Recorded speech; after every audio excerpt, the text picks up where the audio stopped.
Assalamualaikum warahmatullahi wabarakatuh. Perkenalkan, saya Intan Nadia Swito dengan NIM 432220196. Saya berasal dari program studi S1 Akuntansi. Hari ini saya akan mempresentasikan materi mata kuliah Pendidikan Anti Korupsi dan Etik UMB. Nah, pada hari ini saya akan membahas modul ketiga, yaitu tentang tujuan hidup, motivasi, dan potensi diri. Yang pertama yaitu kita harus mengetahui apa itu definisi tujuan hidup. Jadi menurut Damon, Menon, and Prank, tujuan hidup adalah keinginan jangka panjang yang stabil dan mempengaruhi banyak aspek kehidupan untuk mencapai sesuatu yang bermakna secara personal dan mendorong seseorang untuk terlibat secara produktif dengan dunia luar. Jadi, tujuan hidup adalah panduan yang kita ciptakan untuk diri kita sendiri yang membantu kita menemukan makna dan arah dalam hidup kita. Nah, ini bukan hanya sekedar impian atau keinginan, tetapi juga komitmen yang kuat untuk mencapainya.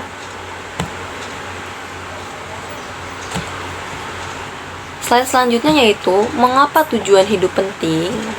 Tentu kalian pernah bertanya-tanya bukan, mengapa kita ada di dunia ini?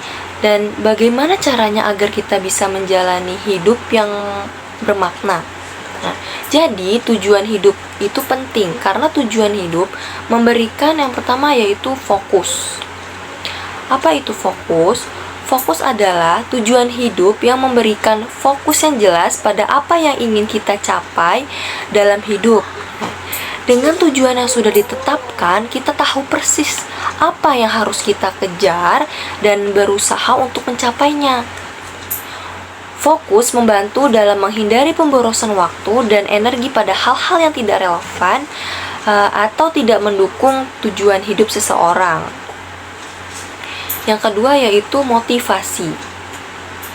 Motivasi adalah sumber utama kita melakukan tujuan hidup. Nah, ketika kita memiliki tujuan yang kuat dan bermakna, kita merasa termotivasi untuk bekerja keras dan mengatasi segala rintangan yang ada. Tujuan tersebut memberikan alasan yang jelas untuk bertindak dan terus berjuang, bahkan ketika kita merasa bahwa perjalanan itu sulit. Selanjutnya yang ketiga yaitu arah. Nah, tujuan hidup membantu kita dalam menentukan jalur yang ingin ditempuh, sehingga kita tidak merasa tersesat atau kehilangan dalam hidup. Nah, tujuan ini memberikan panduan yang jelas tentang langkah-langkah apa yang harus diambil untuk mencapai apa yang kita inginkan. Selanjutnya yang keempat yaitu makna. Tujuan hidup memberikan makna dalam hidup. Tujuan hidup memberikan alasan mengapa kita melakukan apa yang kita lakukan saat ini. Ketika kita mencapai tujuan tersebut, kita merasa bahwa upaya dan kerja keras kita memiliki arti. Nah, ini memberikan pemenuhan emosional yang mendalam. Selanjutnya yang terakhir adalah kebahagiaan. Tentu dalam meraih tujuan hidup seringkali dikaitkan dengan tingkat kebahagiaan yang lebih tinggi, karena kita merasa bahwa hidup ini sesuai dengan tujuan dan nilai-nilai dalam diri kita. Maka seseorang cenderung akan merasa lebih bahagia dan puas dengan hidupnya.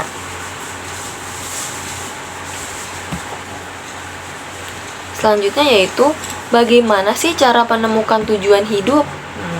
Yang pertama yaitu refleksi diri.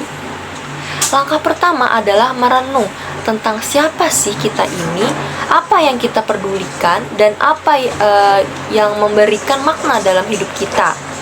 Pertimbangan pengalaman, nilai-nilai, keyakinan, dan tujuan.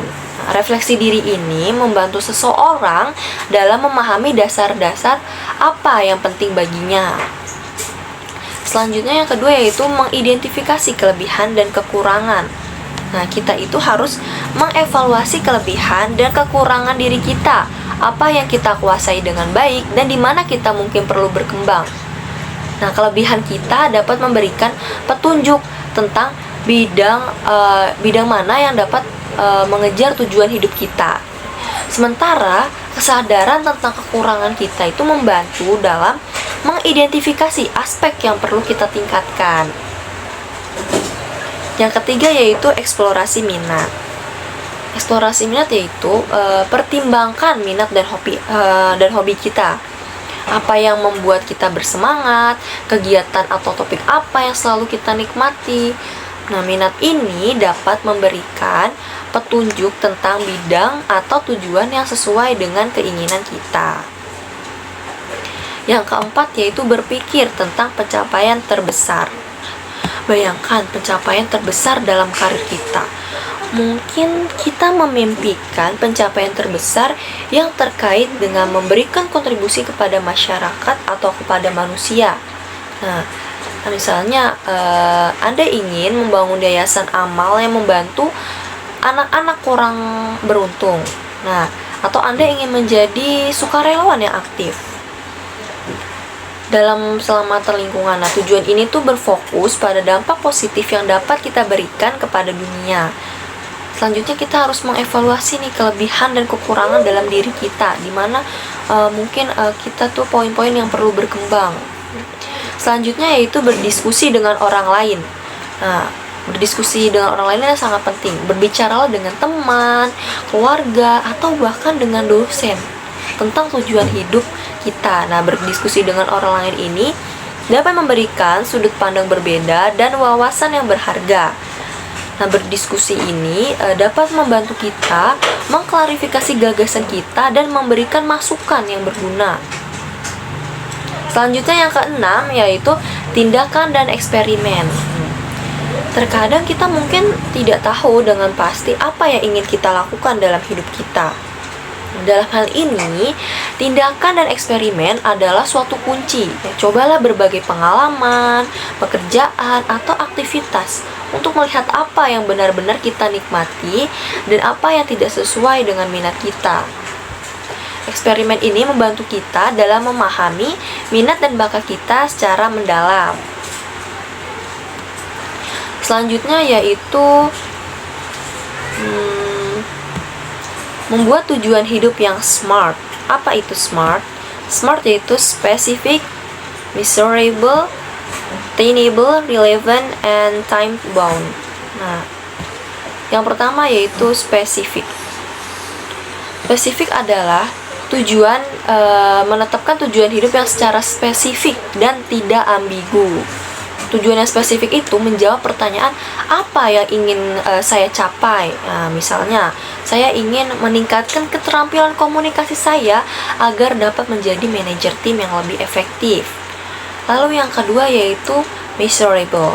Measurable ini melibatkan parameter kuantitatif dan parameter kualitatif yang akan kita gunakan untuk mengukur kemajuan kita. Nah, ini tuh menjawab pertanyaan bagaimana saya akan tahu bahwa saya itu telah mencapai tujuan ini. Nah, misalnya mengukur kemajuan dengan melihat peningkatan produktivitas kita, melihat peningkatan produktivitas tim kita setidaknya 20% selama 2 bulan dan yang lainnya. Yang selanjutnya itu ketiga yaitu attainable. Attainable adalah tujuan itu harus realistis dan dapat dicapai. Tujuan hidup yang dapat dicapai adalah tujuan yang realistis dan sesuai dengan kemampuan kita, yang sesuai dengan sumber daya dan batasan kita. Tentu kita memiliki batasan-batasan, bukan?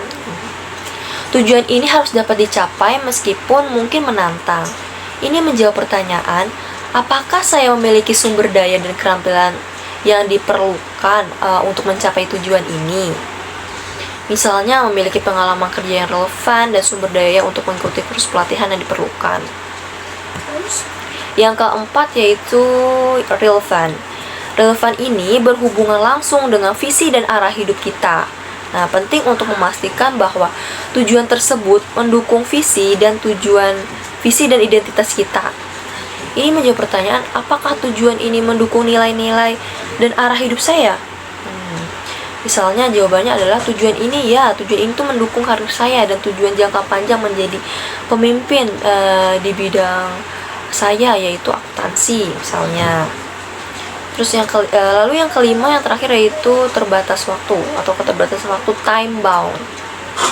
Tentu setiap tujuan itu harus memiliki batasan waktu yang jelas. Nah, ini berarti menetapkan tenggat waktu yang spesifik untuk mencapai tujuan Anda. Tenggat waktu memberikan dorongan dan tanggung jawab.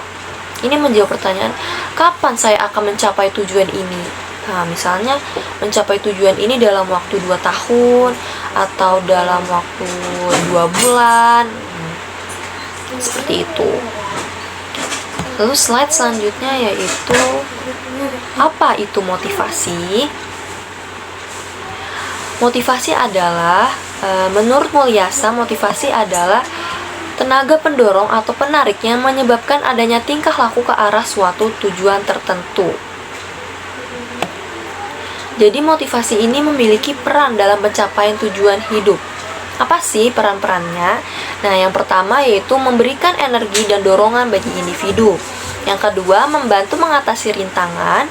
Yang ketiga, meningkatkan fokus dan kepatuhan. Dan yang terakhir adalah mendorong kreativitas dan inovasi.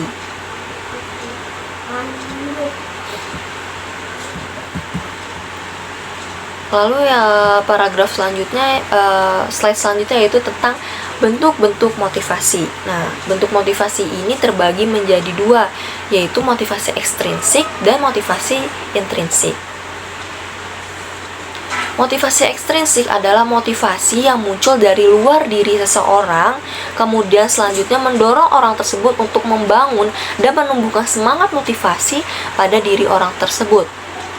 Ini berarti seseorang melakukan sesuatu karena ada imbalan eksternal atau untuk menghindari hukuman atau konsekuensi negatif. Nah, contoh dari motivasi ekstrinsik ini meliputi bonus uang untuk pekerjaan yang baik di tempat kerja, promosi jabatan yang lebih tinggi, adanya pujian atau pengakuan dari manajer atau HRD, dan lain sebagainya. Yang kedua yaitu jenis motivasi intrinsik. Apa sih motivasi intrinsik ini? Nah, motivasi intrinsik ini adalah motivasi yang muncul dan tumbuh serta berkembang dalam diri seseorang yang selanjutnya mempengaruhi dia dalam melakukan sesuatu secara bernilai dan berarti. Nah, motivasi intrinsik ini berarti seseorang ini melakukan sesuatu karena mereka menikmati tindakan itu sendiri, merasa puas atau memiliki minat dan nilai yang kuat terhadap aktivitas tersebut. Contoh motivasi intrinsik ini meliputi hobi atau aktivitas yang disukai, mengejar pengetahuan dan keterampilan karena rasa ingin tahu, menjadi sukarelawan untuk membantu komunitas kita, dan yang terakhir adalah merasa berprestasi dan puas dengan hasil kerja yang baik. Lalu apa sih perbedaan dari motivasi ekstrinsik dengan motivasi intrinsik? Motivasi ekstrinsik ini biasanya efektif untuk tujuan-tujuan jangka pendek atau ketika tindakan yang diperlukan memiliki dampak langsung terhadap imbalan atau hukuman yang diharapkan.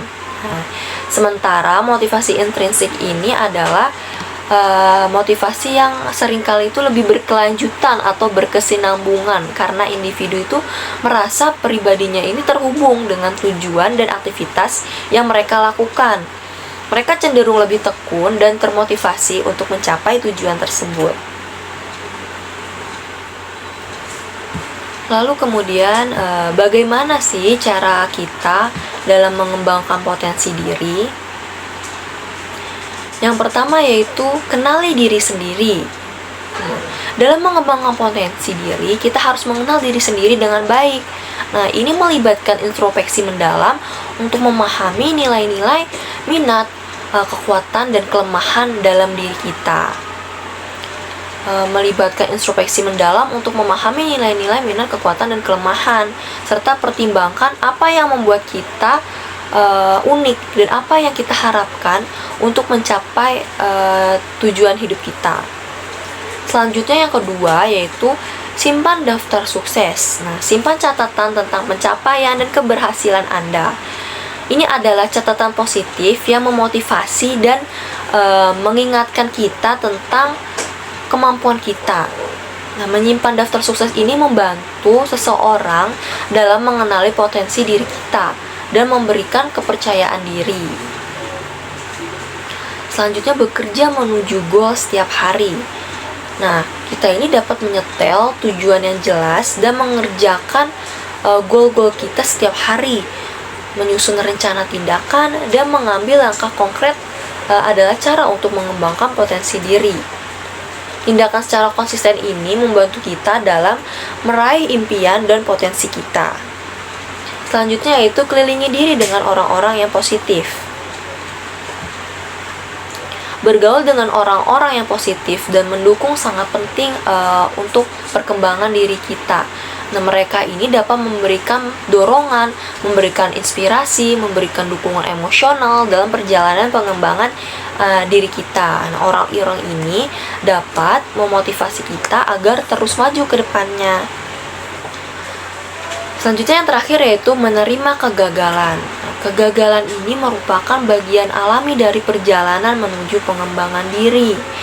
Penting untuk menerima dan belajar dari kegagalan daripada menyerah. Jadi keberhasilan itu seringkali datang setelah menghadapi kegagalan. Memahami bahwa kegagalan ini ada peluang untuk pertumbuhan dan kunci dalam mengembangkan potensi diri. Jadi kita ini tidak boleh merasa takut akan kegagalan. Selanjutnya adalah hambatan-hambatan pengembangan potensi diri dari diri sendiri. Yaitu yang pertama, tidak memiliki tujuan hidup yang jelas. Yang kedua, kurang termotivasi. Yang ketiga, tidak mau menerima umpan balik, yaitu tidak mau menerima saran atau masukan dari rekan kerja atau temannya. Yang keempat, tidak mau mengambil resiko. Nah, biasanya seseorang seperti ini itu takut akan kegagalan. Yang kelima yaitu takut situasi baru. Dan keempat yaitu selalu berpikiran negatif. Selanjutnya adalah hasil kuesioner saya terhadap 5 responden.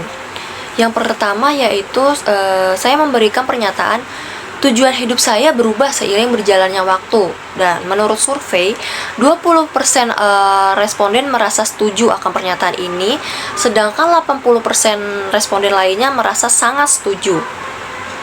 Kemudian pernyataan yang kedua yaitu, saya merasa jika saya mencapai tujuan hidup yang saya inginkan, maka akan membuat saya merasa sukses. Nah, 40% responden merasa setuju, sedangkan 60% merasa sangat setuju.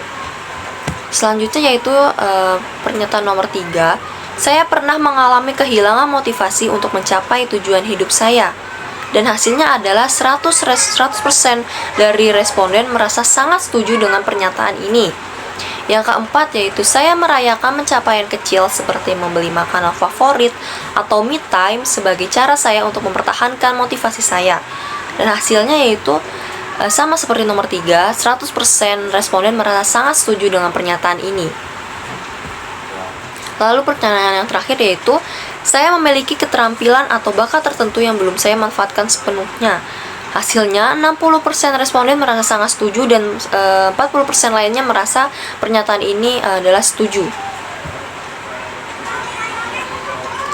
Jadi kesimpulan presentasi saya saat ini adalah tujuan hidup adalah pemandu dalam hidup. Nah, tujuan hidup ini memberikan arahan, memberikan makna, dan fokus dalam hidup kita. Sedangkan motivasi adalah kekuatan yang mendorong kita untuk bertindak dan mengatasi rintangan dalam mencapai tujuan. Pengembangan diri adalah langkah yang dilakukan untuk mencapai potensi yang maksimal.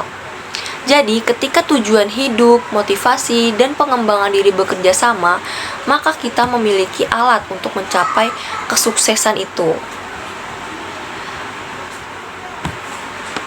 Sekian presentasi dari saya. Terima kasih. Wassalamualaikum warahmatullahi wabarakatuh.